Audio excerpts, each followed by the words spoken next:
Yeah, I mean, I'll do it any time. Like, if I'm at a party, I'm the person chucking harmonies into happy birthday. Oh, I love it. You know? Yeah. Just try and stop me. Yeah. Oh, this is wonderful, Kate. So for those of us who are thinking, you know what, I'm looking at my sort of tech op here, Hamish, who's sort of looking at the ceiling, going, I might want to have a go. How would I get involved in your local community choir?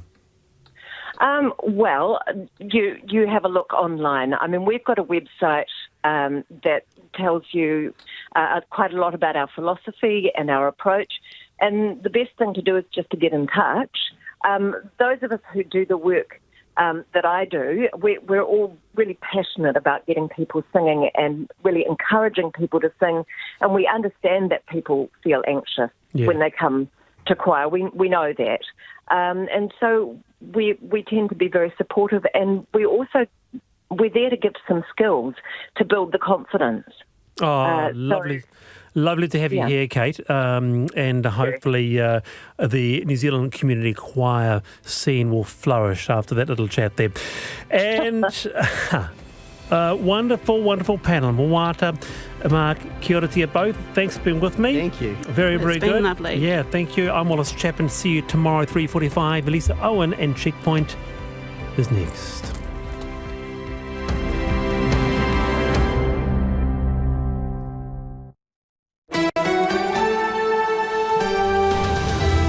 Te whakarongo mai koe ki te reo irirangi o Aotearoa. This is Checkpoint on RNZ National. I'm Susanna Leatawa in for Lisa Owen. E haere ake nei, Sky City may be forced to down chips as Internal Affairs refers the casino company to the regulator. A former customer has blown the whistle on the company, saying it's not acting responsibly. National on the attack over attack ads, why the Labour leader says his opposites have become thin-skinned. Immigration New Zealand's probing nearly 200 employers as it tries to weed out those exploiting migrants. And a month on from the Maui fires, we're live as fundraising drives here in Aotearoa get underway. You can watch us live on RNZ website, Facebook and Freeview Channel 50.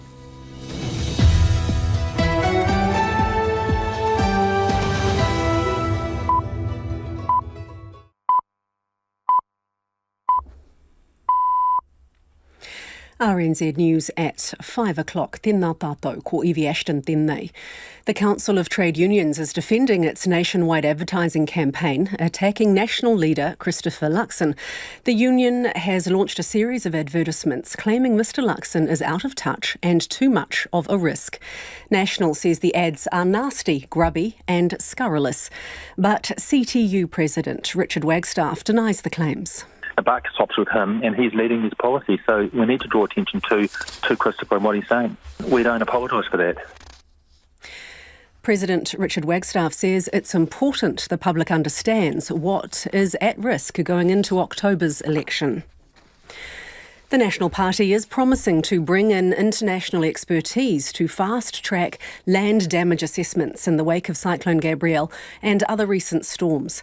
Speaking at the policy announcement in Hawke's Bay's Esk Valley today, the party's cyclone recovery spokesperson, Chris Pink, says the lengthy EQC process means some locals are currently facing 3 more years of uncertainty. We need to scale up following an emergency, and that's what's not happened so far. EQC has limited standing resources, but to be able to get additional capacity from Australia with the qualified technical experts that we need, or elsewhere across the world, let's get them here, let's get them to help us get the job done. Chris Pink says a national-led government would also cut red tape to speed up the recovery and get necessary infrastructure back on track. The Salvation Army wants casinos to ensure staff are properly trained to spot the signs of problem gambling. The Department of Internal Affairs has applied to the Gambling Commission to temporarily suspend Sky City's licence for around 10 days. The casino company is being accused of failing to uphold its host responsibilities due to the amount of time one customer was able to spend gambling between August 2017 and February 2021. Director of Social Services, Lynette Hudson, says the issue isn't talked about enough. Gambling harm often goes right under the radar, but if you just look at the amount of dollars that are spent in New Zealand on gambling, you'd have to say surely this is a bit disproportionate. Surely there's something going on here. The Gambling Commission will determine whether Sky City has breached its legal obligations. Meanwhile, the casino company Sky City has seen $235 million wiped off its market value after revealing its casino licence could be temporarily suspended. The company's share price fell 13% to $2.02 when the share market closed a short time ago. Gore District Council's embattled chief executive will step down from the job next month after a highly public clash with the new mayor. Timothy Brown reports. Mayor Ben Bell and CEO Stephen Parry have shared a frosty relationship, with RNZ revealing in March they weren't on speaking terms and entered into mediation in December, though that quickly fell apart. The standoff culminated in a group of councillors calling on the 24-year-old mayor to resign, while a ratepayer started a petition calling for Mr Parry to resign. A statement from the council in June said Mr Bell and the councillors had apologised to Mr Parry and agreed to work together. Mr Parry, who has been in the position for 2 decades, finishes at the end of the month. And a classical music festival in Denmark has literally gone to the dogs. 3 pooches were brought in for the orchestral performance near Copenhagen of the Hunting Symphony, a little-known piece by Mozart's father, Leopold.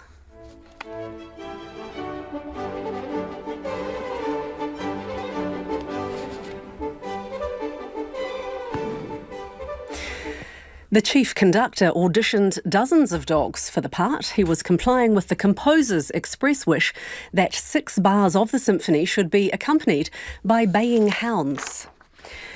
To sport now, and 2 new caps have been named for the Silver Ferns' next 2-test series.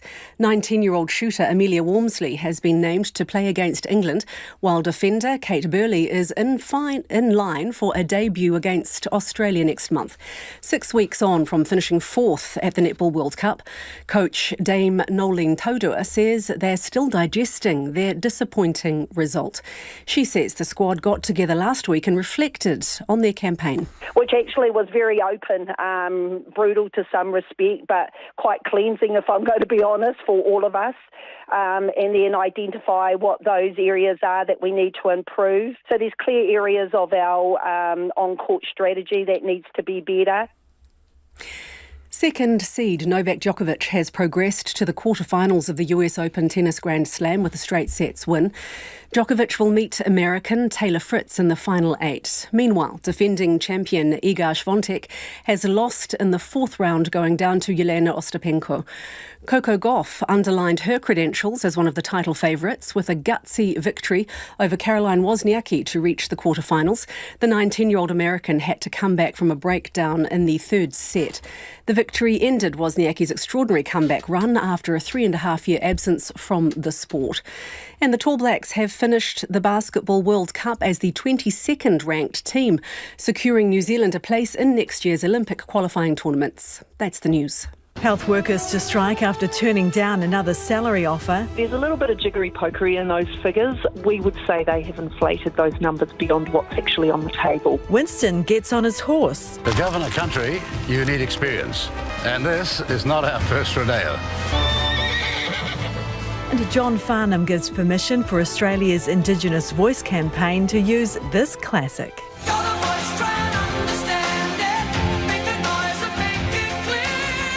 Your voice for news. We'll report weekdays from 6 on RNZ National. And we're funded through New Zealand On Air. You're with Susana Leatawa next, in for Lisa Owen tonight on Checkpoint. Right now, the short forecast from Met Service to midnight Tuesday. For Northland, mainly fine with isolated showers today. Widespread and heavier showers tomorrow with thunderstorms and downpours possible.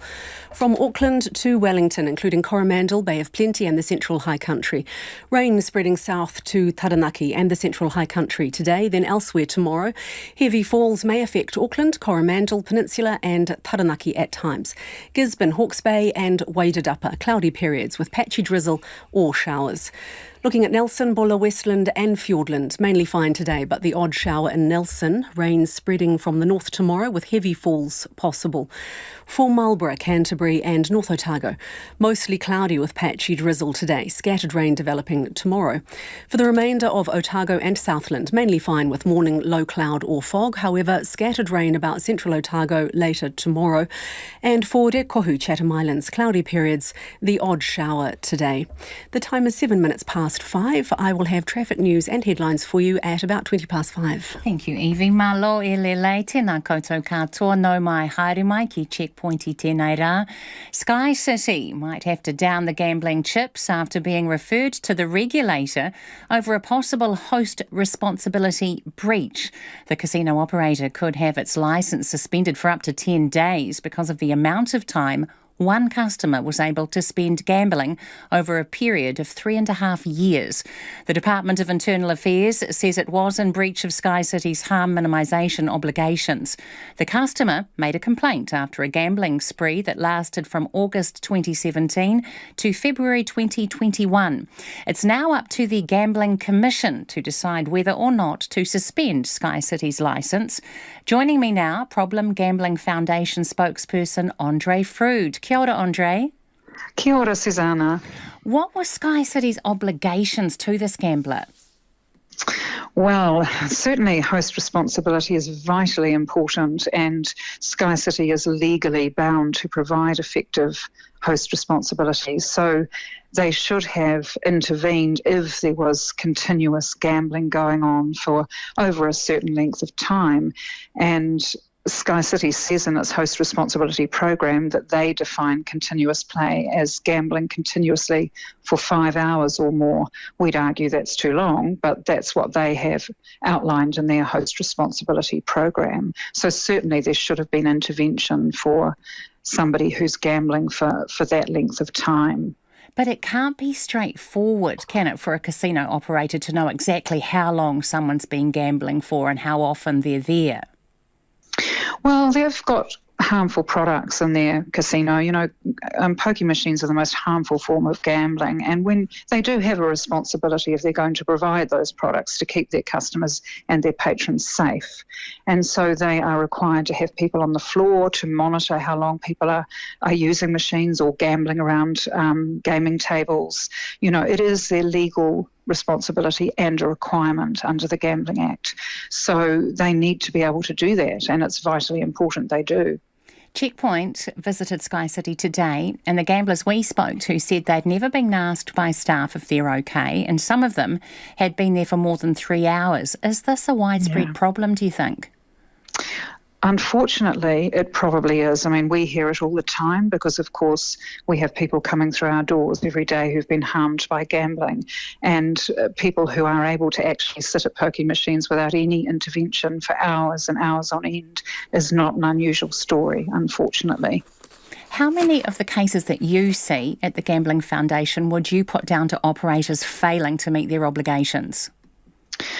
Well, unfortunately, a lot of it, because if they're coming to see us, it usually means they have been gambling problematically in a gambling venue, whether it be a casino or a pub or a club or online. So wherever that gambling environment is, that person has been harmed. So it means that they have fallen through the cracks. So unfortunately, it is quite common, and we only see the tip of the iceberg because not everybody seeks help, and we know that. Can you describe the harm that this can cause, Andre? Yes, it's enormous, really. I mean, unfortunately, when people come to us, they're usually at rock bottom, so they might have lost their jobs, their homes, they don't have any money, they've lost their relationships, and they're often suicidal. And some people actually commit fraud when things get really bad. The addiction has really got hold, and unfortunately the consequences are huge. Is 10 days a fair punishment? Well, look, this is the first time, certainly I've been working in this field for a long time, and this is the first time I've actually seen the suspension of a licence being put forward, actually, as the DIA has. So it's absolutely commend them for doing this, for taking this action, because it sends a really clear signal to other gambling providers that they are required to take this seriously, and that, there are going to be tough consequences if they don't. Sky City, of course, is the big player in New Zealand's gambling world. But are you also concerned about the amount of time spent at pokies down at the local pub? Yes, it happens a lot. We're very lucky in the pokies and pubs and clubs that there were new gambling harm regulations introduced that are being rolled out currently, and that provides and places a greater responsibility on venue managers and staff working in those venues to make sure that people don't fall through the cracks. But it's, with pokies, they're really addictive. So unfortunately, when people sit there, they often get in the zone, and in a casino environment, there's not much light, there's no clocks, and they quickly lose any sense of time or how long they've been gambling. So it's super important that the staff there are able to recognise any signs of gambling harm and intervene when it's appropriate. Andre, thank you very much. That was Andre Frood from the Problem Gambling Foundation.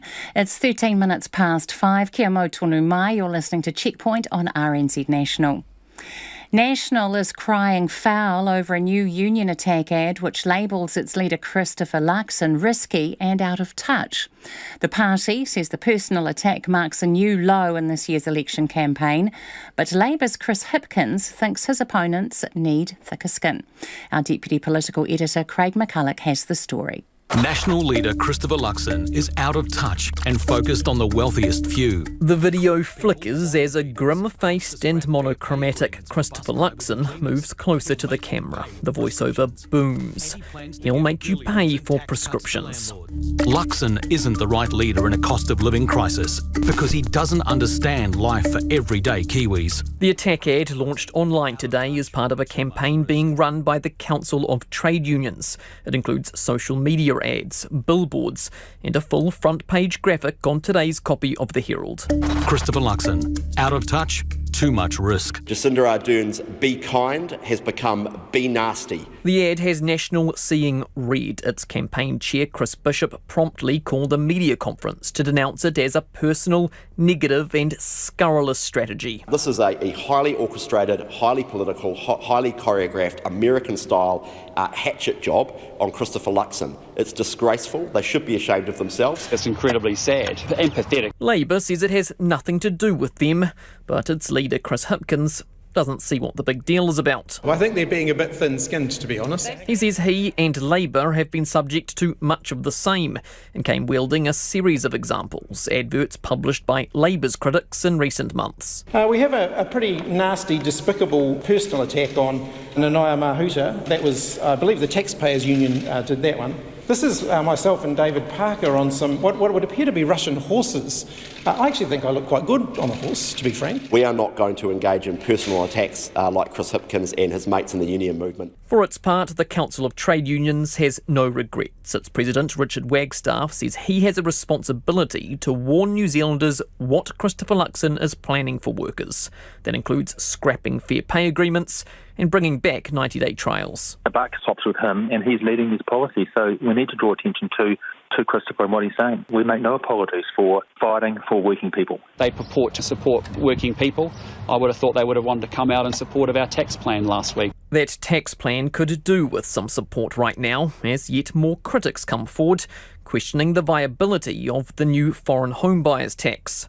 National has pointed to respected tax expert Robin Oliver, who argues the proposal would not breach treaties with other countries, as Labour has claimed. We little tax geeks get into the headlights for the first time in our lives. But the economist Eric Crampton from the New Zealand Initiative think tank says just because the government might be able to find a way around the tax treaties doesn't make it a good practice. Looking for loopholes through that isn't a particularly good look for a small trading country that depends on rules-based international orders. We know numbers. We've got our plans validated. We've spoken to experts and lawyers before. We've spoken to experts afterwards, and we are very confident. National's not the only one facing scrutiny over its numbers, with questions now about the cost of Labour's policy to make dental care free for those under 30. Labour's calculated that at $390 million over 4 years, but the Dental Association president, Amanda Johnston, thinks it could be twice that. It's probably not realistic. Labour's health spokesperson, Aisha Verrill, is meeting with the association to hear its concerns, but Chris Hipkins says he is confident in his costings. I'm very comfortable with them. I'm very happy to release them. Big questions still for both major parties to answer, but both seem preoccupied for now with their attack ad squabble. A frustrated motorist took the law into his own hands today and attacked a group of climate protesters blocking the Wellington urban motorway. The group Restore Passenger Rail have been running what they call a civil resistance campaign over the last year, bringing rush hour traffic to a standstill on several occasions. Bill Hickman was at this morning's protest as the drama unfolded. At about 8 o'clock, 3 protesters climbed over the barrier before the terrace tunnel in central Wellington and sat down. Shortly afterwards, an enraged tradie leapt from his van a few cars back and ripped a banner from the protesters' hands while shouting expletives. He kneed protesters on the ground and ripped a woman's hand from the resin which she had used to glue herself to the road. He then returned to his car. Just move forward a bit, I'll run them over. No problem. You're happy to end up in court, so am I, but I'm just passing by. Yeah, no worries. I ain't stopping. Magdalena Vith, a 23-year-old urban planning student from Auckland University, was on the road in support of the protesters. She stood between the vehicle and the people in its path. He got back into his car and then he drove closer and closer, and I decided for myself, I'm here to protect my friends, these people fighting for our future. And yeah, I also put my body in the way of the machine to protect the people sitting on the road. Ms. Vith was carried a short distance clinging to the light van as it accelerated away from the line. She says she escaped without injury and was in no doubt she would do the same thing again. It was so scary, and yeah, I had to take a couple of breaths after to calm down. But it's totally worth it, and I would do it again. We need these people like those who are brave enough to do something, to take action, because the government is not doing enough. This month marks the 4th wave of the group's disruptive action on the capital streets in a year. Many Wellingtonians felt the tactics could work against the group's hope to revive the national passenger rail network in response to climate change. It's just this annoying and it's inconveniencing everybody else. People aren't going to support you as much because they're pissed off. There is definitely better ways to do it that don't endanger people's safety, like with the ambulances and stuff. Now it's a complete disaster. I think there's no doubt people are losing their patience. People have had enough. It would turn people against them, and it draws attention to the cause in a negative way. But many agree that the government needs to take more decisive action to ensure a livable future on the planet. I think sometimes people's lives get messed up for the greater good, and this might be perhaps what's happening now. We desperately need more public passenger services, both bus and train, because we can't sustain this level of cars in the city. The vehicle was identified from RNZ footage as a trade van from Wellington bathroom installation company Shower King. They have declined to comment. 3 protesters were taken into custody just after 8:15 and traffic into Wellington was flowing freely soon after. It's 20 minutes past 5. You're with Checkpoint on RNZ National. Kia ora te iwi, ho mai o whakaro. Don't forget you can text us on 2101 and you can tweet us at Checkpoint RNZ, Facebook us, Checkpoint, or email checkpoint@rnz.co.nz. Anei a iwi me ngā pito kōrero. Auckland's Sky City Casino has been referred to the Gambling Commission after a customer's betting spree allegedly went on for 3.5 years. The casino operator could have its licence suspended for up to 10 days. The election campaign is underway and the Council of Trade Unions has launched an attack ad accusing the National Party leader, Christopher Luxon, of being out of touch. National calls the strategy personal, negative and scurrilous, and Mr Luxon says it's pathetic. But Prime Minister Chris Hipkins says he and Labour have had similar treatment and National is being thin-skinned. Police have yet to say if anyone will face charges after an angry motorist drove through a line of climate activists blocking the motorway ahead of the terrace tunnel in Wellington this morning. No one was injured, but one woman was carried for a short distance on the bonnet and 3 protesters were arrested. Engineering New Zealand is accusing the owner of the company that designed Christchurch's CTV building of trying to dodge disciplinary processes after its collapse in the 2011 earthquake killed 115 people. The professional body wants to investigate whether Dr. Alan Ray should have better supervised the building's designer. But Dr. Ray's lawyers say the rules of the time did not outline supervision requirements. And the 7-day average for new cases of COVID-19 rose slightly last week, up from 497 to 516, with 3,625 new infections recorded. 150 people are in hospital, 12 in intensive care. Those are the headlines. Looking at traffic in the main centres around the country, the only delay on our radar currently is on Auckland's Harbour Bridge. Just before 5, a breakdown was partially blocking lane 1 of the 5 northbound lanes. That car has been pushed clear of lanes, but you could be experiencing residual delays. Our next traffic news and headlines are at about 22:06. Kia ora, Evie.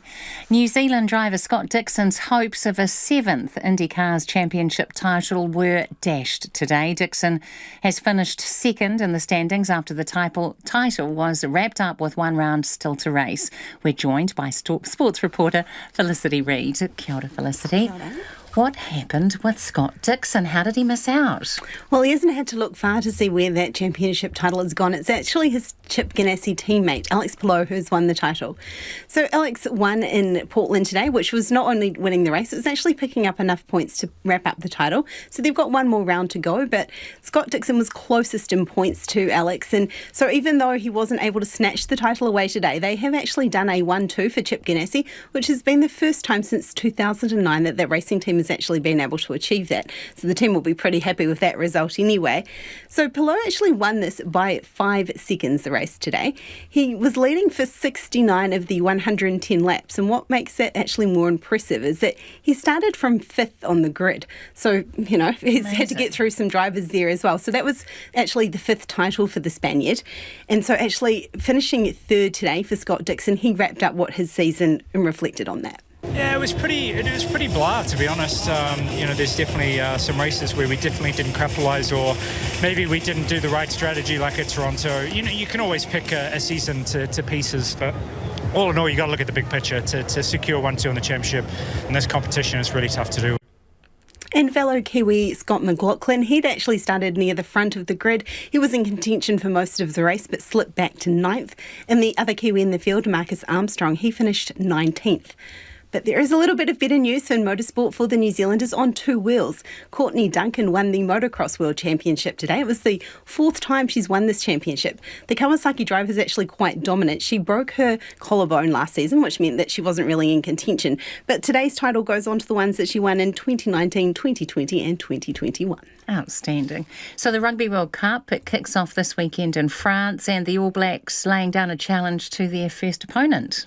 Yes, the All Blacks get to kick off the World Cup against France in France. So you can imagine that this is going to be quite the big game. The All Blacks have settled in Lyon, so they'll be playing Saturday morning New Zealand time, but they've settled there now and they're sort of seeing what it means to the locals. And All Blacks assistant coach Jason Ryan believes the All Blacks can fly under the radar this week. When you're the home nation, the pressure's massive. We've heard that through our boys a little bit the last couple of days that have been involved in a few World Cups, some of them 4. This will be their 4th, and they talked around that, and we'll use that as a little bit of energy. And they've got a few dings, we've got a few dings as well, so it should be a hell of a contest in what is a very special stadium.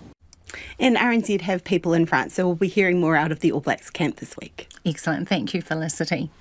Immigration New Zealand is looking into nearly 200 employers as it runs a ruler over its problem-plagued accredited employer work visa scheme. Dozens of workers have paid tens of thousands of dollars to come to New Zealand for jobs that don't exist when they land. Immigration New Zealand has received more than 750 complaints against employers. So far, 7 have had their accreditation revoked and 11 have had theirs suspended. Another 63 are under assessment. Last week, 115 migrant workers from Bangladesh and India were found living in overcrowded and unsanitary conditions without food in 6 houses across Auckland. National's immigration spokesperson Erica Stanford joins us now. Kia ora, Erica. Kia ora, good evening. What do you think about this system? I think it was always doomed to failure when the minister sent in an incident management team to speed up processing. And that incident management team thought it would be a great idea to remove the risk checks and the verification of documents. As soon as that happened, it was always going to end like this. What needs to happen to those workers that are caught up in the scheme?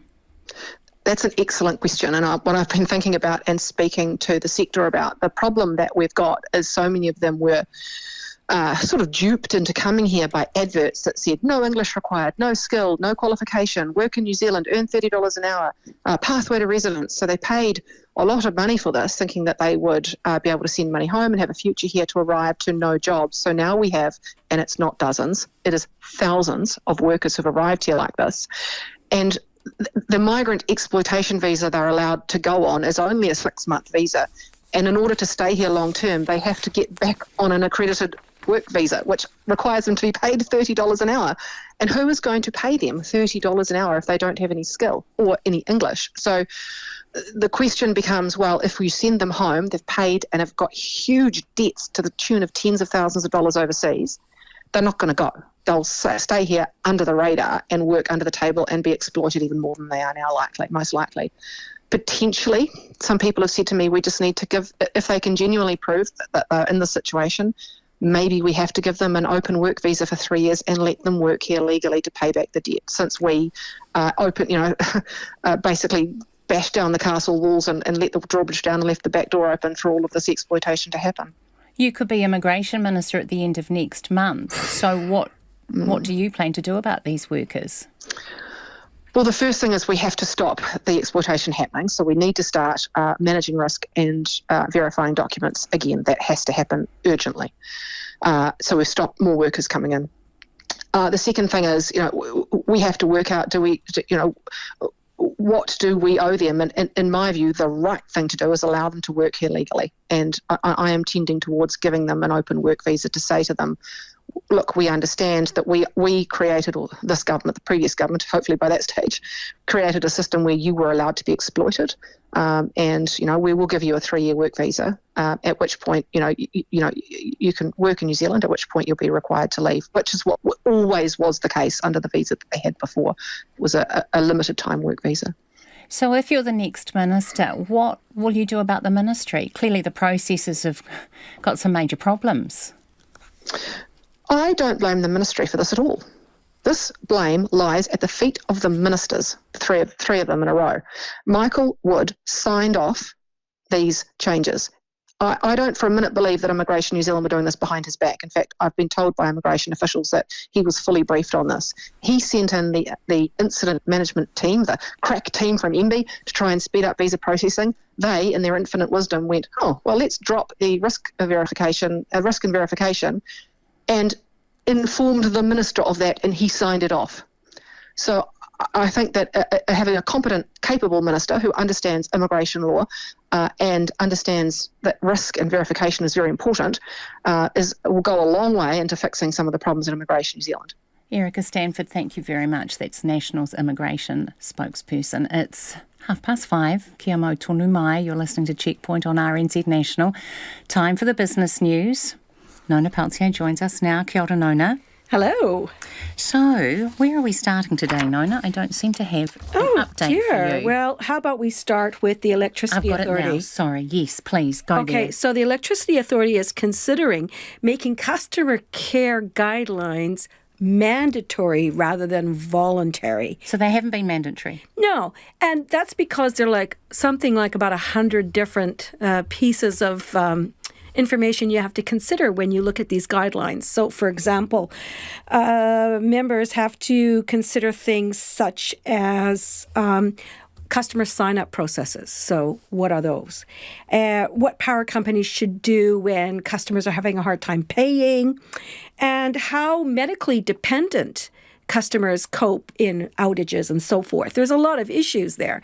And one of the things that the authority has found is that retailers themselves are struggling to understand what their rules are. How do they align is the word that the authority uses with what the expectations are. So one of the things they're considering to do is to make the guidelines simplify them basically, but also make them mandatory.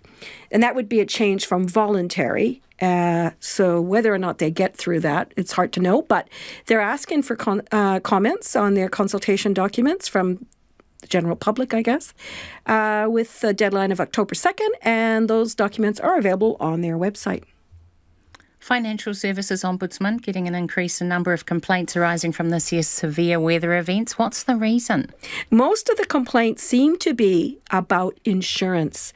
Mostly that people feel that they've been badly treated, basically, by the industry, in that, for example, a small business might have thought that they had insurance cover, but they find out now that they don't. Because the broker didn't perhaps inform them correctly. Same with homeowners. They thought they had adequate insurance to cover themselves in the event of a disaster. Turns out they don't. And they're concerned also the number of complaints they've received about the time it's taking for insurance companies to properly assess the damage and then make those repairs.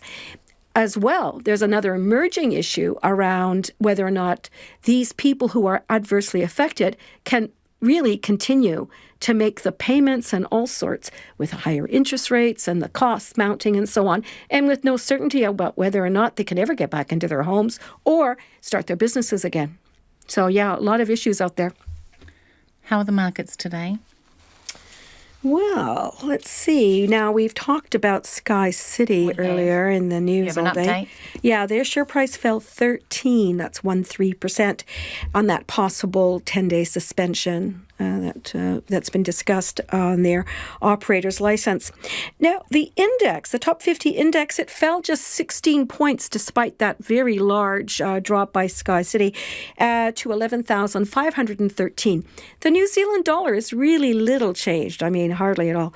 We're at 59.5 US cents, 92.1 Australian and 47.2 pence. And what's interesting is that over the weekend, US labour market data was weaker than expected. That expectation could possibly mean that the U.S. Federal Reserve won't raise interest rates anymore, but no one's going to bet on that at the moment because the U.S. is on holiday Monday. So there you go. There you go. Ngā mihi nona, thank you. An investigation's underway after the death of a festival goer at Burning Man in the Nevada desert. Tens of thousands of revellers are stranded in the campground after a torrential downpour on Friday. Vehicle access to the site is closed and attendees have been asked to conserve food and water supplies. Here's the ABC's Elizabeth Cramsey. In the Nevada desert, live music has been replaced by the sound of boots squelching through mud. Burning Man is an annual festival with community, art, self-expression and self-reliance at its core. It's been running since the 1980s and this year attracted an estimated 70,000 attendees. The week-long festival started on August 27th, but came to an abrupt halt after the area received more than 130 millimetres of rain in 24 hours, more than double the month's average. Angela Peacock is there. She says the wet weather started on Friday evening. It rained about 12 hours, like all night. And by the time we all woke up in the morning, programming had stopped, so there was no music, there was nothing to do, so everybody just basically went to sleep. And when we woke up from that sleep, everything was just soaked and wet. Authorities are investigating the death of one reveller. The Pershing County Sheriff's Office said the death happened during the event, but didn't provide any further details. Attendees have now been asked to conserve food and water supplies. We're being very cautious with food supplies. We have plenty. Porta potties are pretty full. Everybody's told to just kind of shelter in place, continue to enjoy the moment as much as possible, but we're all wet, a little cold, and very muddy. Ms. Peacock says the thick mud is making it difficult to move around. Like extremely heavy, and it's like a workout to get anywhere. So you can't ride your bike. Usually everybody's on bikes and they're riding around the neighborhoods and visiting places. So everything's by foot and everything takes twice as much effort. It's also posing a huge challenge for trucks trying to empty the portaloos. There's only one road in and out of the festival and vehicle access has been closed. A brave few have tried lugging their caravans out of the campground only to make the mess worse. I mean, they're just f***ing it up for everyone. But despite the makeshift city becoming more of a swamp, many remain in high spirits. This is the best burn ever. Seriously, this has given us the opportunity to rise to radical self-reliance and to support each other in the community, and I'm having the best time. Paul Redder says the last couple of days have established a strong sense of community. There's a bunch of really nice people that are sharing what they have. Our camp brings out supplies, and we have kind of a makeshift kitchen where we prepare 2 meals a day. And we've still been preparing meals for our campers here and sharing with people they're in need. But not everyone is willing to stay and wait it out. People are walking out. I had friends in our camp that hiked out yesterday, and they made arrangements to have a friend pick them up on the highway. I think it took them about an hour and 20 minutes to walk to the highway. Burning Man operates with a leave no trace policy, so everything taken into the campground must be taken out. Burning Man veteran David Date says not everyone fleeing on foot is abiding by the rules. A lot of European camps that fly in and do Burning Man have left everything, their trash, their tents, their infrastructure. Mr. Redder says it's all about mindset. The community here at Burning Man just has a different attitude about some of the stuff. So I think there's a general sense that, this is going to end very soon and the gates will open and we'll all be on our way home. But as yet, there's no indication as to when road access will open or when attendees will be able to leave the festival. Thank you all for your feedback. It is pouring in on the matter of immigration. National have very short-term and long-term memory loss.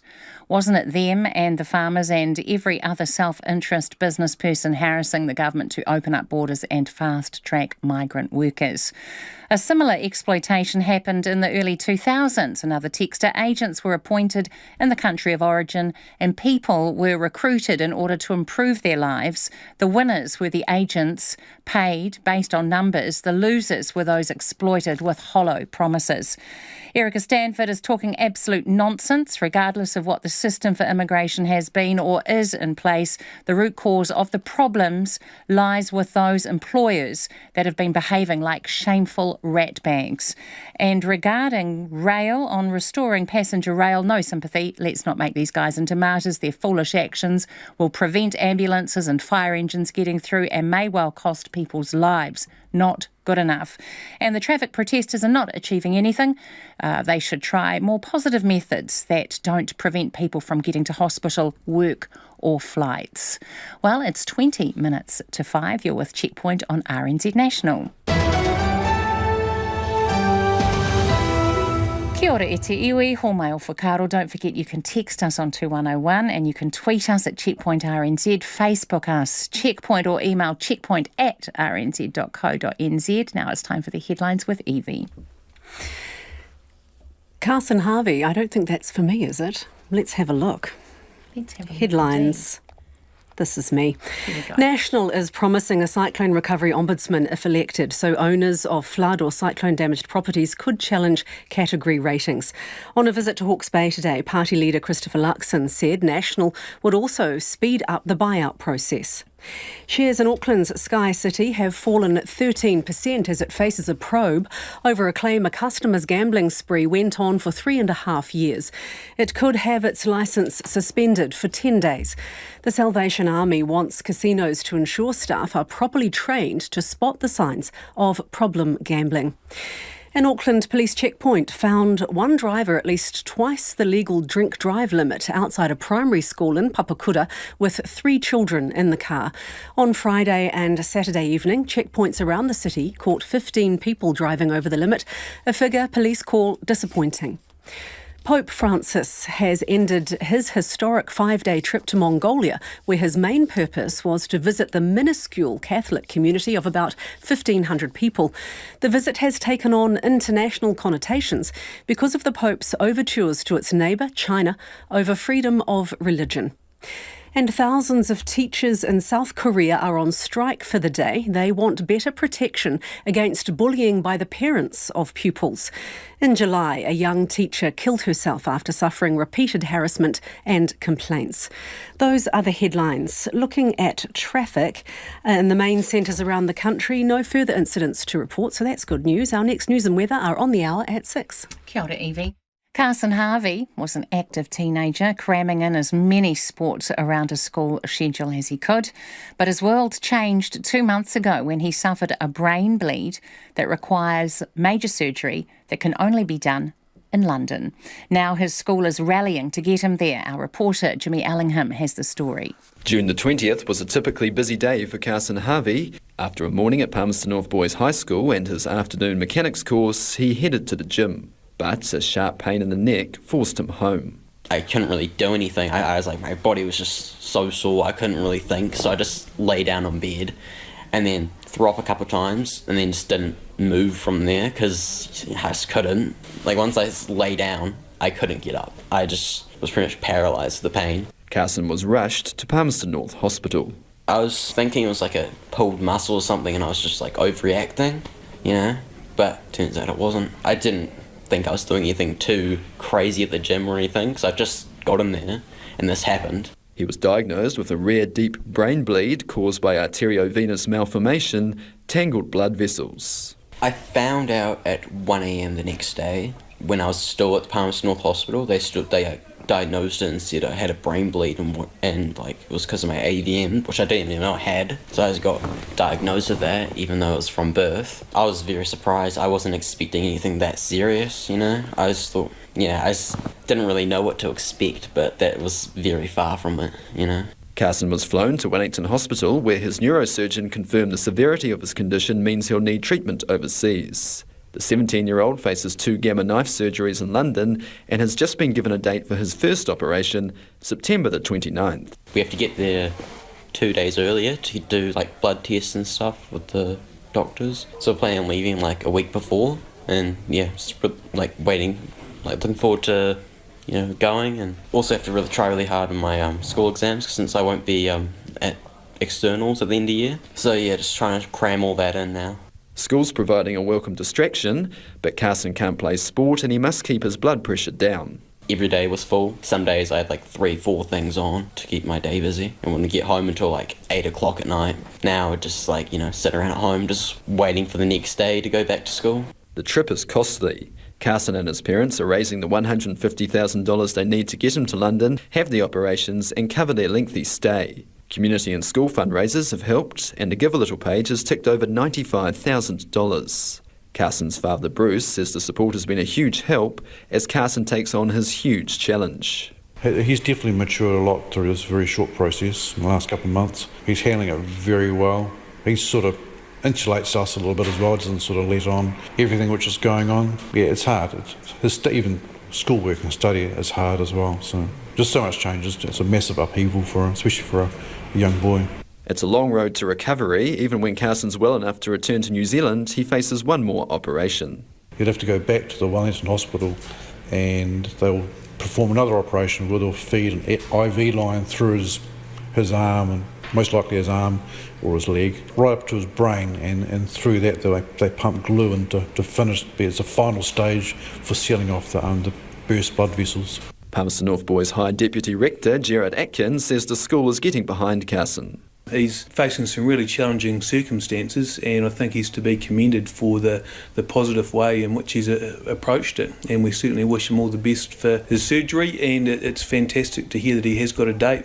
Carson, though, admits he's at times felt bored and depressed, and after 2 months he knows how to pace himself through a day in class. I've just taken pills when I've needed it. I used to take them every 4 hours or whenever the time is between each doses I'm allowed, and I'll just chuck some pills in and drink some water, then I'll just carry on with class, try focus. But, if the pain gets too much, I just lay my head down and let the class carry on. Don't really want to interrupt. It's expected Carson will soon hear when his second operation will take place. The boss of one of the world's largest supermarket chains, Tesco, has called for laws to be toughened to protect shop workers from attacks.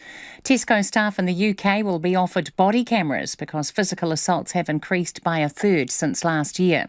It mirrors findings by the British Retail Consortium published earlier this year, which found abuse against retail staff had almost doubled compared to pre-COVID levels. The BBC's Mark Ashdown reports. Why are you touching me? Why did you touch me for? Now. Why did you touch me for? Get out. A body-worn camera captures a suspected shoplifter unleashing a torrent of abuse. The British Retail Consortium found there are now 850 attacks on retail staff every single day, almost double the number before the COVID pandemic. Staff report being sworn at, spat at, racially and sexually insulted and verbally and physically abused. The boss of Britain's biggest retailer, Tesco, says enough is enough. Writing in the Mail on Sunday, Ken Murphy said millions of people stock the shelves, walk the floor and serve the tills. These unsung heroes are being made to feel unsafe by customers who will be verbally or physically abusive, or who will threaten or attack them when challenged. These attacks are unacceptable, he said. For these colleagues and their families, it's heartbreaking. After the Co-op and Waitrose started using body-worn cameras, Tesco will now offer them to any staff working face-to-face with customers. But does it work? Clearly, there's some people who just don't care. But what it does do is make some people think twice. It makes them realise that, they're on camera, that their conflict is actually being recorded. Obviously, it's also a huge cost to the retailers, and it's a cost which ultimately gets borne by the customer in terms of, the prices we see in stores. One former security manager at Ousted told us the squeeze on household budgets is also having an impact.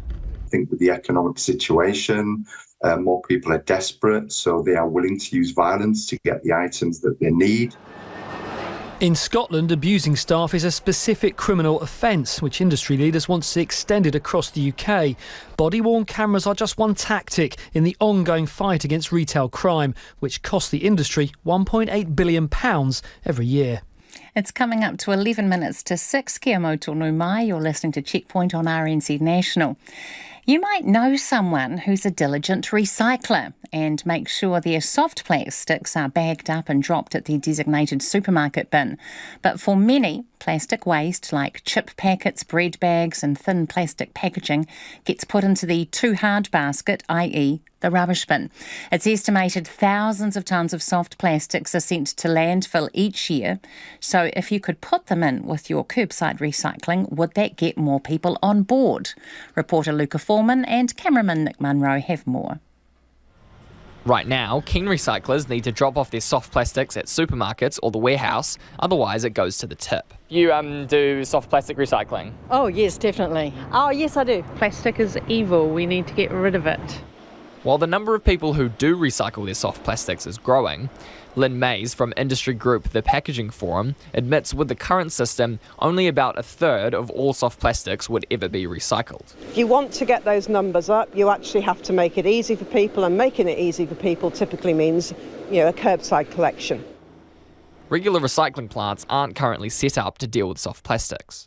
However, other countries have come up with workarounds like having a separate soft plastics bag in your regular recycling bin. So in the UK, and I'm just back from the UK, this is what they're using. You put your soft plastics into this blue bag, you pop it into the top of your recycling bin, and when it goes in the truck, when it gets to what we call the materials recovery facility, the recycling plant, it gets picked off. These bags get picked off and then they go off to be recycled as soft plastic.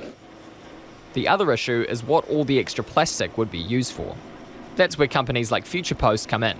I'm standing here outside the Future Post recycling plant next to a slightly smelly, about 6 foot tall stack of soft plastics, which will eventually be turned into recycled fence posts. Now, Future Post founder Jerome Winslick says the demand for these posts is huge. So pretty much we mix all our plastics in this hopper. So all the different sort of plastics are mixed together uniformly, and then pretty much the plastic runs up an auger and into an extruder and then into our mould, which is the shape of a post. Mr. Winslick says if soft plastics were to be collected curbside, he'd need to upgrade his operation to process all that extra plastic. It would just mean us to, maybe work 24/7 instead of 26 and maybe build another factory if we had a bit of support. Yeah. But you think that it would be doable? Absolutely. He says there's plenty of farmers and vineyard owners keen to buy the posts as they're relatively cheap and last longer than wood. Auckland Council's General Manager of Waste Solutions, Parul Sood, says she'll be keeping a close eye on soft plastics recycling trials taking place overseas, but she has some reservations. We will watch with interest in terms of what happened overseas and how that might translate here. There is a level of discipline that would be required to actually put it in a bag and not put them loose. So how do you make sure that happens? And also remember, when recycling goes into a truck, it has some compaction. Would those bags burst? How does the soft plastic come out? She thinks a monetary incentive, similar to a container return scheme, could also help to keep more soft plastic out of landfill. You're adding money or value to the product, people then tend to do the right thing. So I think we need to think about how do we incentivize people to do the right thing, to make that effort. But for now, Parul Sud would like to thank those who are putting in the extra effort. For the people who are doing a great job, well done, and thank you so much. It's a month since wildfires destroyed parts of the island of Maui, including the historic town of Lahaina, in the deadliest natural disaster in Hawaii's history. The fires spread rapidly because of very dry conditions caused by a drought combined with powerful winds. The inferno has burned thousands of residential and commercial buildings to the ground, leaving thousands homeless and 115 people dead. Tonight, Hawaiians living in New Zealand are gathering to begin a series of fundraising events to support their family and friends on Maui and to raise awareness about what life is like there now. Kionilei Fairbanks Leali'i Whano has just returned to Tamaki Makaurau from Hawaii and she joins us now. Aloha, Kionilei. Aloha, mai, Susanna. Thanks for having me on tonight.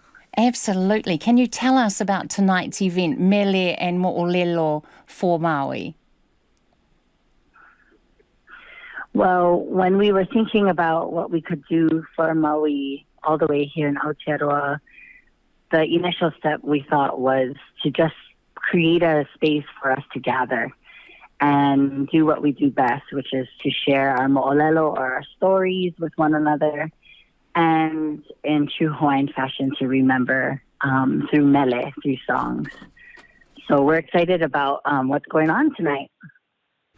And so you're gathering in Onehunga in Auckland, but there are also people gathering around the country. Can you tell us how it's going to work?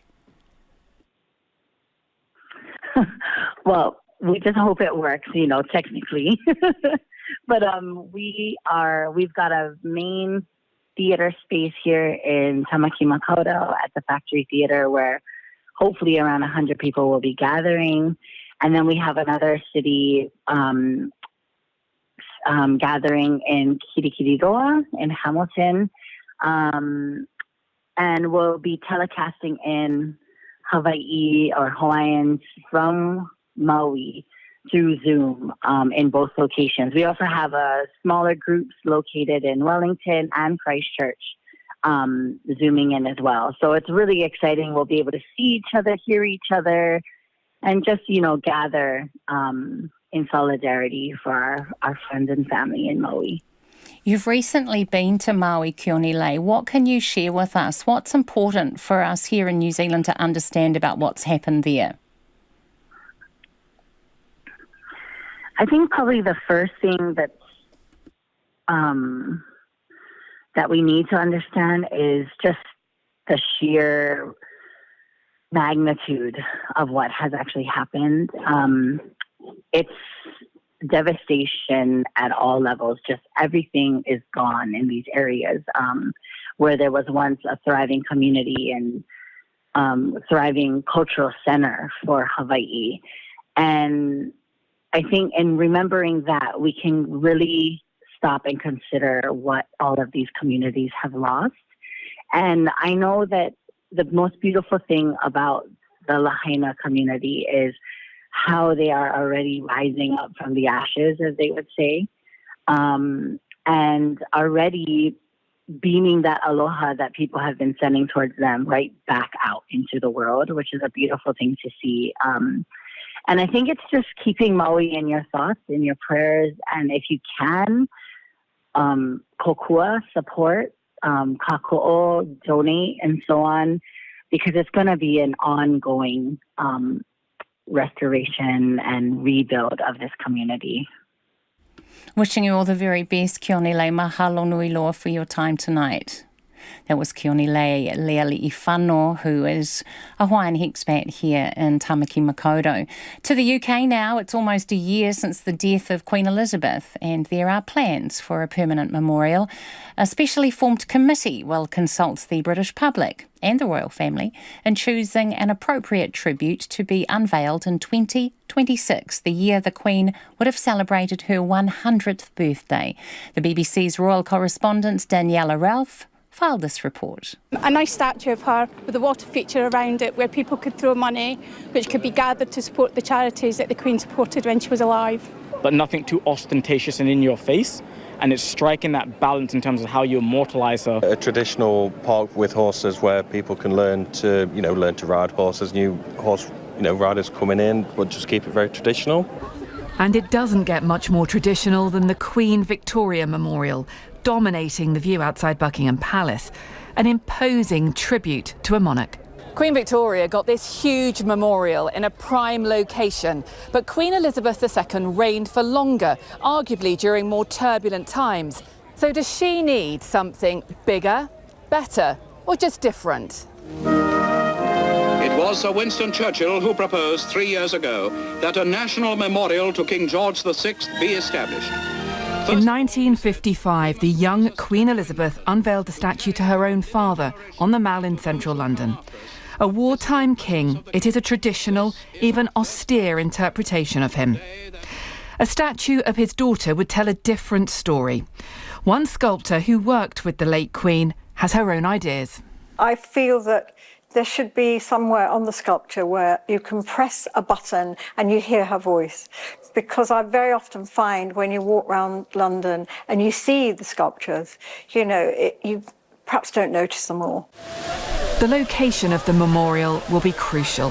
Some have suggested the fourth plinth in Trafalgar Square, although it's now a successful showcase for contemporary art. The public will be consulted in the months ahead, and it looks like some will have an alternative take on a fitting tribute. I would say maybe a form of music, a song by a famous British artist. What about lots of flowers, right? Like a park and just like a really elaborate flower thing I think would be pretty appropriate. I think a statue, because this generation loves photos and you need somewhere to take a photo. Exactly right. Somewhere nice to take a photo. Time now for your feedback before we get to the news. On the topic of immigration, how could anyone managing our immigration allow migrants into New Zealand by suggesting they would be acceptable for entry here with absolutely no work experience? Honestly, this is basic. Whoever is in charge ought to be accountable and or sacked. That's from Christina. Regarding rail in Wellington, I support the protesters blocking roads. They are taking urgent action to address the climate or the crisis of climate change. Bring on public transport. When ordinary people get into cars, they turn into monsters who are willing to run over others. Passenger rail and free public transport will get people out of their cars and back into human beings. And this texter says, I am a fervent supporter of climate action. However, I'm not convinced that the Restore Passenger Rail campaign has it right. RNZ News at 6 o'clock. Paul Mardier, ko Evie Ashton tēnei. The Problem Gambling Foundation is applauding the government for applying to temporarily suspend Sky City's gambling licence.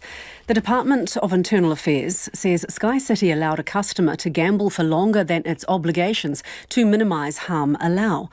Problem Gambling Foundation spokesperson Andre Frood told Checkpoint that it's encouraging to see the government take the breach seriously. Now, I've been working in this field for a long time, and this is the first time I've actually seen the suspension of a licence being put forward, actually, as the DIA has. So absolutely commend them for doing this, because it sends a really clear signal to other gambling providers that they are required to take this seriously. Andre Frood says casinos often fail in their duty to step in when problem gamblers spend too long at the table. The National Party says a new ombudsman for disaster recovery would be an independent voice for people unhappy about decisions from local or central government. The party's leader, Christopher Luxon, announced the policy during a visit to Hawke's Bay today. He says the cyclone and flood recovery ombudsman will be an impartial voice to protect people's interests. And while it will be a 2-year duration, because that's what I think we owe the people, is to work through these issues really quickly, but what it also says is that there is some proto-thinking there, that inevitably when there are other similar like events in New Zealand, we've got some of the structure and the framing in place to be able to deal with those in the future as well. Christopher Luxon expects the new Ombudsman's office will cost about $7 million. Labour leader Chris Hipkins is dismissing National's criticism of a nationwide union advertisement, saying it shows the National Party is thin-skinned. The Council of Trade Unions has launched a series of advertisements attacking National's leader Christopher Luxon, claiming he's out of touch and too much risk. Mr Hipkins says he knew the CTU was going to run a campaign this election, but didn't know about the substance of the ads until they were made public. He says the National Party, the Taxpayers Union, Groundswell and Hobson's Pledge have also been running attack ads against Labour. The National Party, as I said, have been attacking me personally and the Labour Party on a relatively, quite personally, since I took on this job. I think they're being a bit thin-skinned, to be honest. Chris Hipkins says National's assertion that Labour is running its most negative campaign in history is nonsense.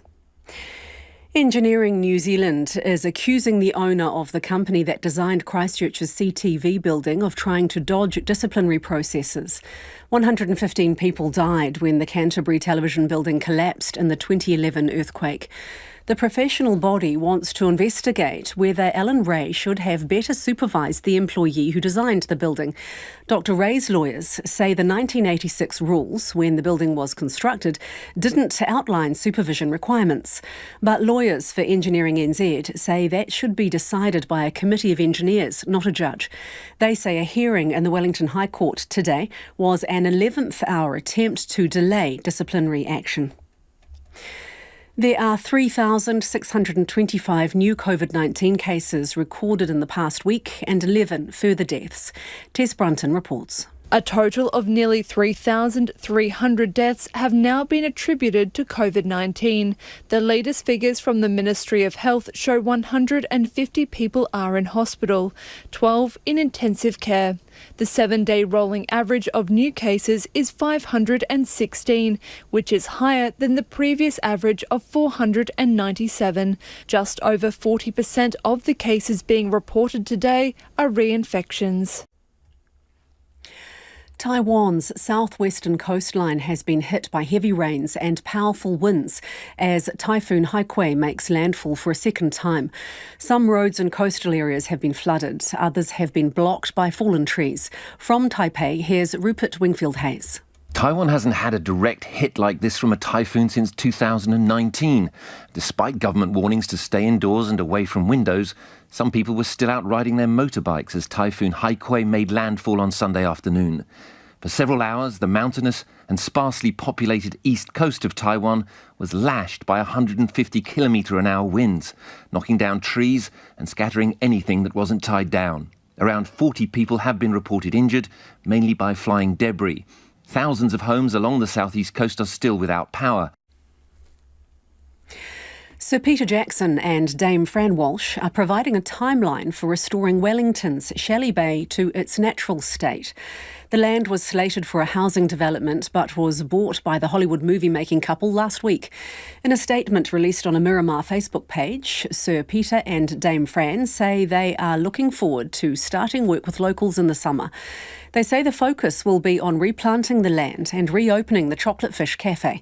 Restoration of the old Air Force officers' mess in the South Bay is expected to take longer. The Australian Council of Trade Unions claims business groups are reacting hysterically to proposed changes to industrial relation laws. The federal government will introduce measures to Parliament today aimed at protecting gig economy workers and casuals. Here's Sally McManus from the ACTU. It's not even proposed to change it so that they've got rosters or anything like that. In terms of how their work operates through at the platform and jobs being allocated, none of that is going to be changed to just make sure that people at the end of the day are earning at least the minimum wage. And I don't know how anyone can argue against that.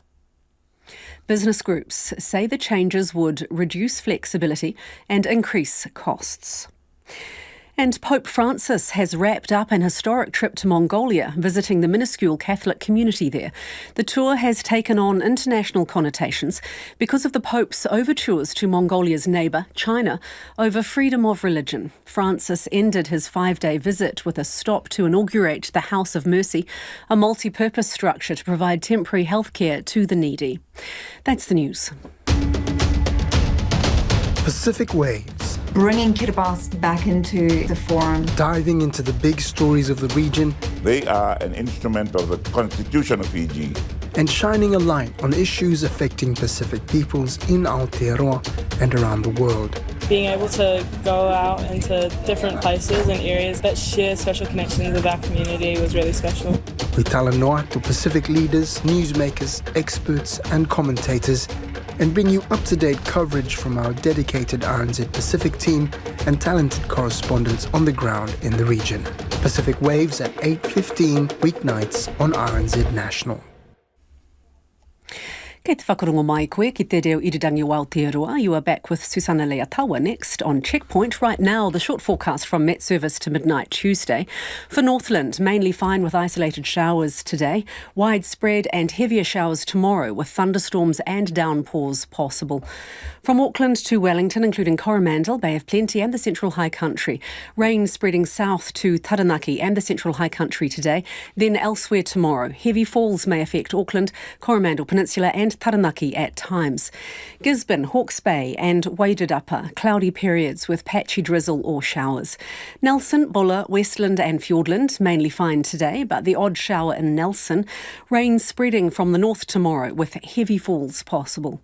Marlborough, Canterbury and North Otago, mostly cloudy with patchy drizzle today.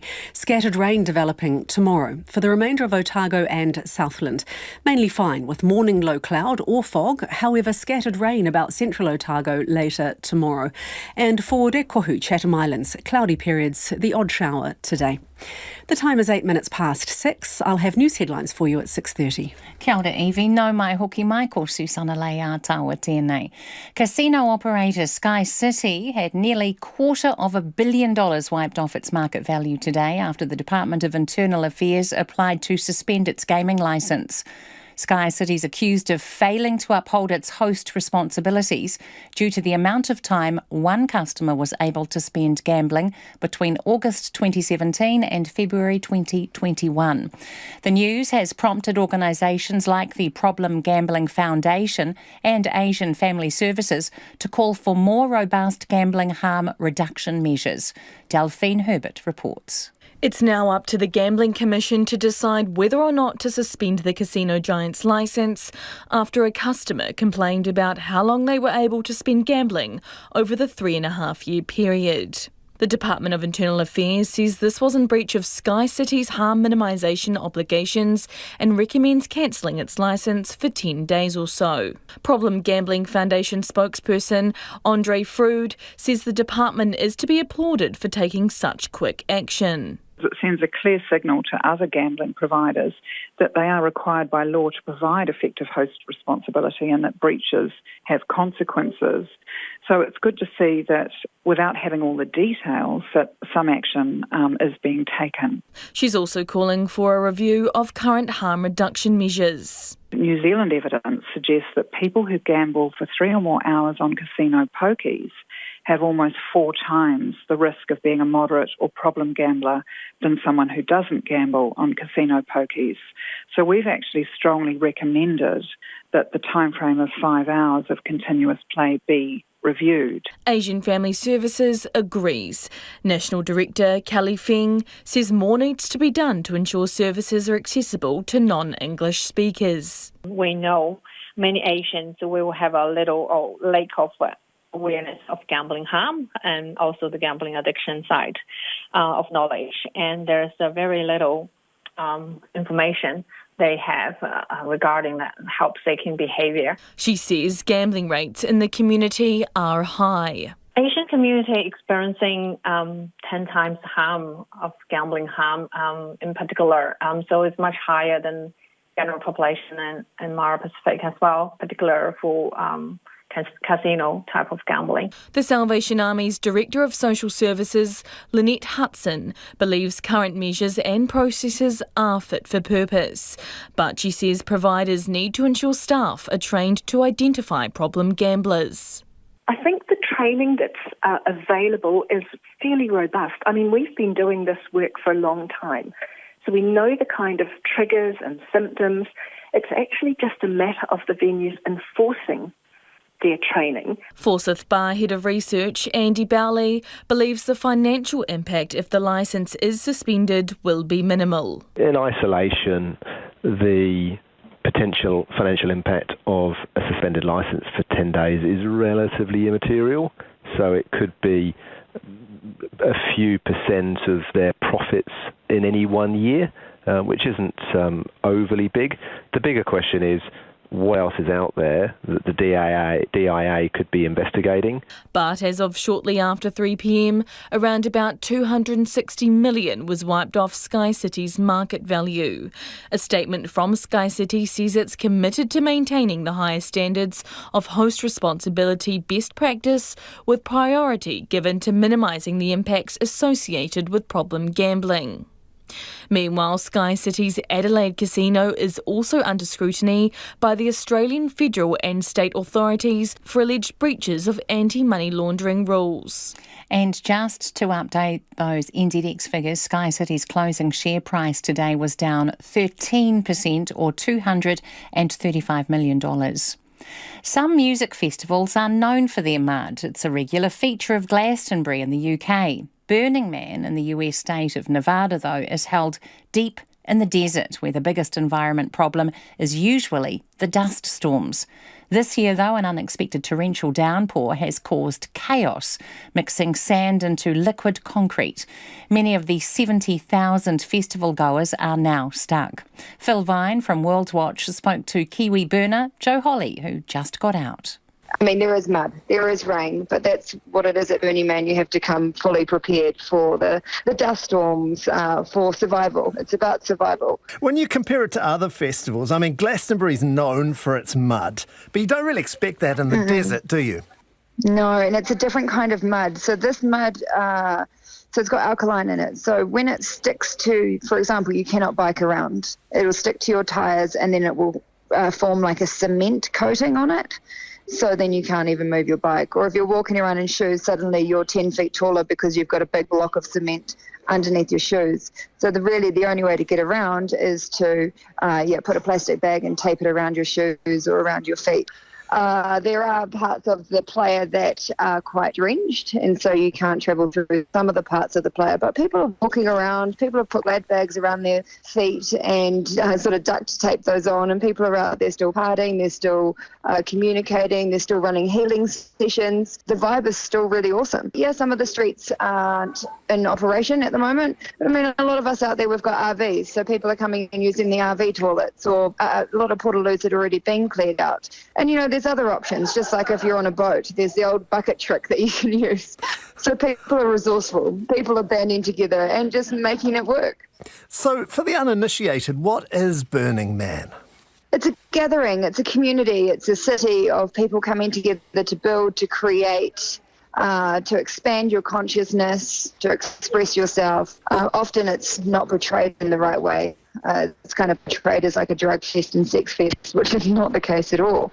I mean, I go sober. So it's a visual feast. And it's really about people coming together to connect, to share experiences, to elevate each other, to hug, to smile, to laugh. It's a lot of fun, but it's also, you know, it's a journey. It can be tough. You go through struggles. You know, you've got to deal with maybe your RV breaking down or not having some of the right supplies that you need there. So it's a real testing place as well, you know, because nature's nature. Nature's going to provide, and you have to be ready for it. I mean, last year there was a big exodus of a long wait and queues to get out in cars and RVs. And this year it's like, well, people are trying to drive out. Some are hunkering down. Some are just waiting for the player to dry out, because once it's dry, then it'll be simple. Then it'll be everybody drive out. But for now, for those in vehicles that can't get out, then they need to just stay put, keep warm if it's going to get cold. They end up with camps. Like, our camp's phenomenal. Our camp's like really, really self-sufficient, and people are coming over and enjoying meals.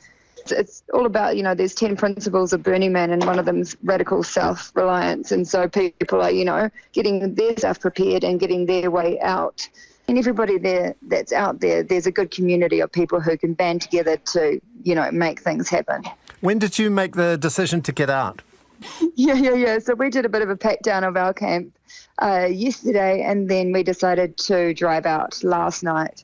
And we sort of went for a recce. We went and had a walk around some of the streets and had a look at which ways would be the best ways to go out right now, because you don't want to have too much driving on the player at the moment, because it will leave big track marks. So some of the streets are dry, so we took those pathways out. But then, yes, some RVs who have gone out on other pathways are stuck. Do you think the organisers will be rethinking the venue and the place when you think about climate change and increasing sort of weather events like this? Will it need a rethink? No, the environment of Black Rock Desert can be harsh to us all, but I think that's all part of it.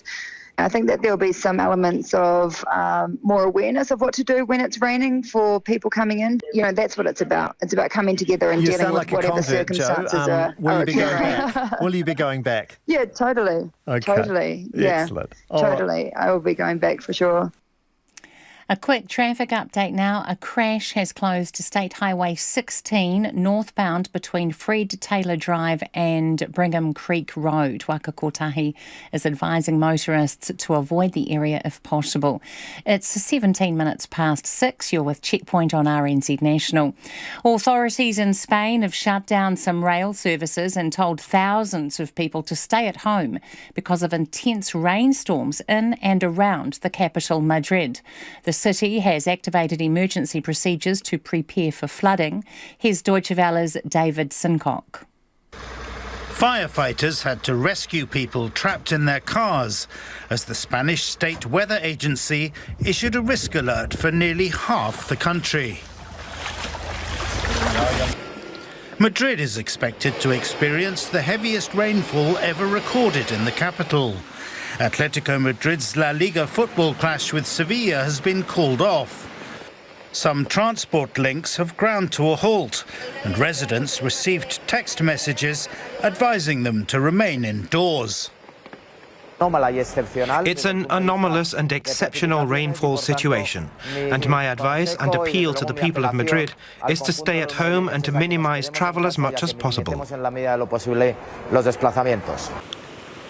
There were narrow escapes for some in the coastal town of Alcanar, south of Barcelona, where more than 200 litres of rain per square metre fell in just 24 hours. We organised ourselves to make ropes with towels and bed sheets, and we pulled two young men who were holding onto columns to safety. We pulled them to the top floor. It was very scary, with small children and women. Nobody showed up. We were left alone to save ourselves. It was terrifying. Spain endured a stifling heat wave throughout August. September has brought more extreme weather of a different kind. Ukraine's President Volodymyr Zelensky has dismissed his defence minister in the biggest shake-up of his war cabinet since Russia's invasion. Outgoing Minister Oleksiy Reznikov has helped secure billions of dollars in military aid from Western allies, but his ministry has been smeared with corruption allegations. For the details, here's the ABC's Angus Randall. After 18 months of war, Ukrainian President Volodymyr Zelensky says it's time for a change.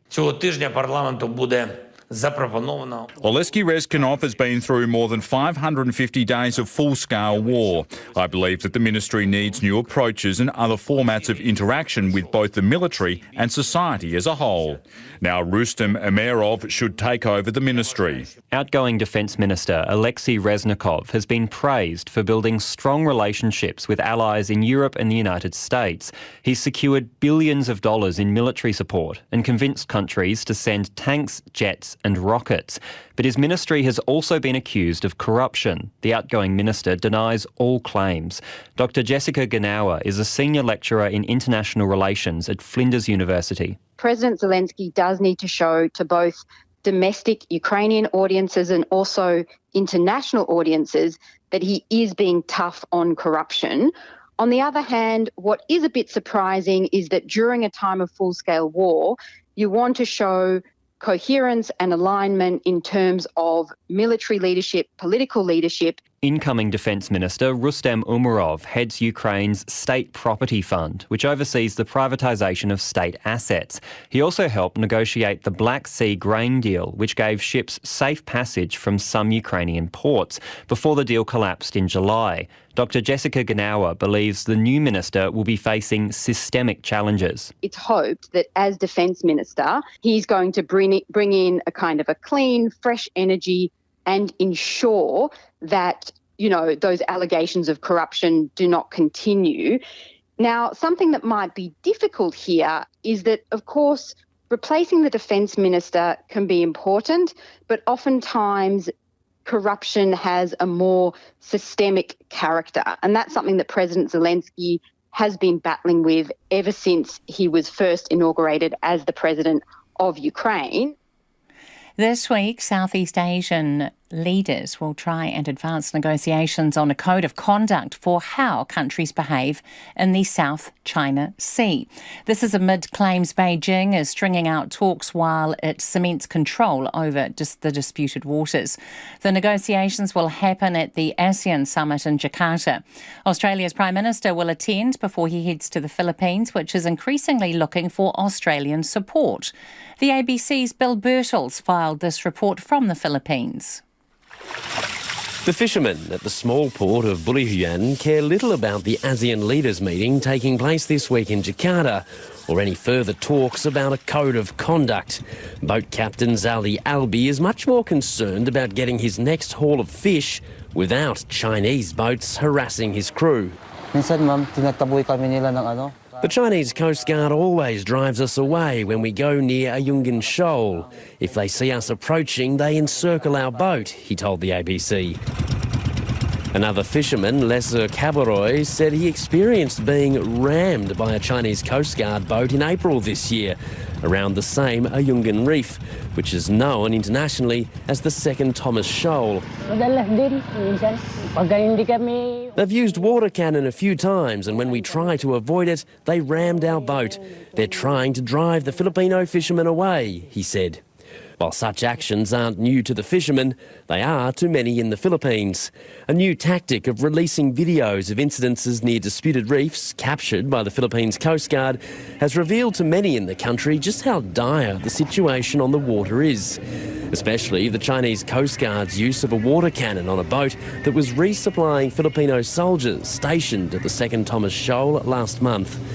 Analyst Justin Baquisel in Manila says Chinese efforts to harass and impede fishermen and supply boats have been going on for years. Water cannoning isn't new. Another is the swarming of Chinese maritime militia vessels there. It's also not new. He says what is new was a recent statement from Beijing saying the Coast Guard allowed a subsequent supply boat through to some Filipino soldiers stationed on the reef because of humanitarian reasons. I think right now China's setting up the stage where it can escalate in the future based on that rhetoric. It can disallow the resupply and rotation. 5 countries plus Taiwan have overlapping claims in the South China Sea, but China's advanced military bases on reclaimed islands and its huge fleet of Coast Guard and fishing militia boats make it the dominant power. Justin Baquisel believes the skirmishes aren't about an imminent attempt to seize Philippines-controlled reefs and islands, but about stopping the Philippines' boats. Beijing is a bit realistic about this. It's not trying to push out Filipino facilities, right? So what they're doing actually is trying to drive out the marine activity, the commercial activities. Outnumbered and outgunned, the Philippines is hoping to draw in as many other countries to the region as possible. After Ousted President of Gabon, Ali Bongo, didn't start off in life as a politician, despite being the son of long-standing head of state Omar Bongo. Now under house arrest by the military, will Mr Bongo go back to his first love of being a soul singer? In 1977, as Alain Bongo, he released a funk record called A Brand New Man, produced by James Brown's friend and manager Charles Bobbitt. To explain the Bongo family's relationship with the godfather of soul, here's James Brown biographer R.J. Smith.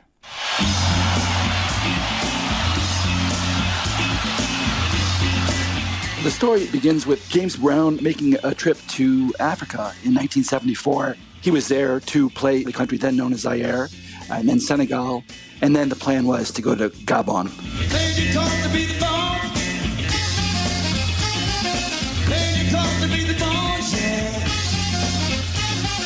Brown had been promised, he said, $160,000 to play a presidential birthday party in Gabon for the then president, Omar Bongo, who was the father of Ali Bongo. And either the money hadn't come through or they just decided they wanted to go back home. And at some point in the air, the story goes, they saw that there was a jet following their jet, an alarming sight perhaps, and the communications between the two jets indicated that Omar Bongo felt very strongly that he really, really wanted James Brown to play his birthday party, and that promises of money were perhaps made. And so James Brown did, in fact, land in Libreville and play a birthday party.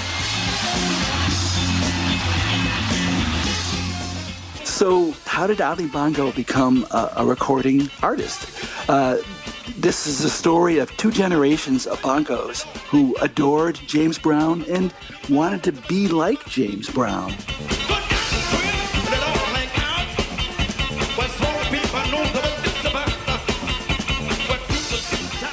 So James Brown's manager was a man named Charles Bobbitt. Ali Bongo had a serviceable voice. He hired Charles Bobbitt to produce a record, recorded an album called A Brand New Man, and he got some of James Brown's sidemen involved in recording that album in 1977, 78.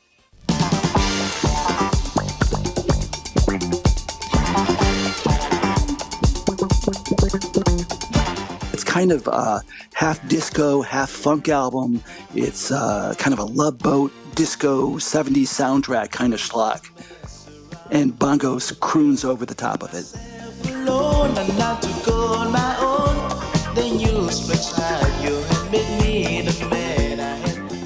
So Ali Bongo's A Brand New Man, it's not terrible. There's great musicianship that he hired that came from Charles Bobbitt and James Brown's band. So it sounds good sometimes, except for the voice on the top, which kind of wobbles in and out of the beat. So Ali Bongo wanted to be a disco star. He wanted to be the James Brown, the Barry White, the Teddy Pendergrass of the world. And he did not achieve those goals, no. It took years to finally say that I was fooling me. Happiness I've learned. A classical music festival in Denmark has literally gone to the dogs. 3 canines were brought in for the orchestral performance near Copenhagen of the Hunting Symphony, a little-known piece by Mozart's father Leopold. The chief conductor, Adam Fischer, auditioned dozens of dogs for the part. He says he was complying with the composer's wish that 6 bars of the symphony should be accompanied by baying hounds. Have a listen to this performance.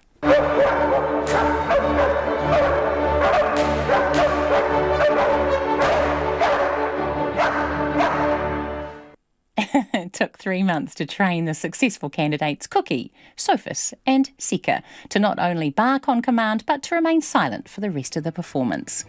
Well, that's it from us. Ko tiko papa tuatahi a pōpō. Tomorrow from 5, First Up goes on a pilgrimage in Iraq. Have a good evening.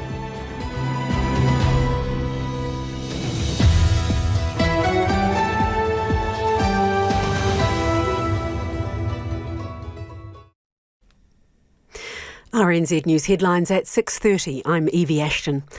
Auckland's Sky City has had $235 million wiped off its market value, with its shares falling 13%. It's facing a possible 10-day licence suspension over the time a customer was allowed to gamble across 3.5 years. Immigration New Zealand has received more than 750 complaints against employers over migrant workers who have paid thousands of dollars for jobs that don't exist. Typhoon High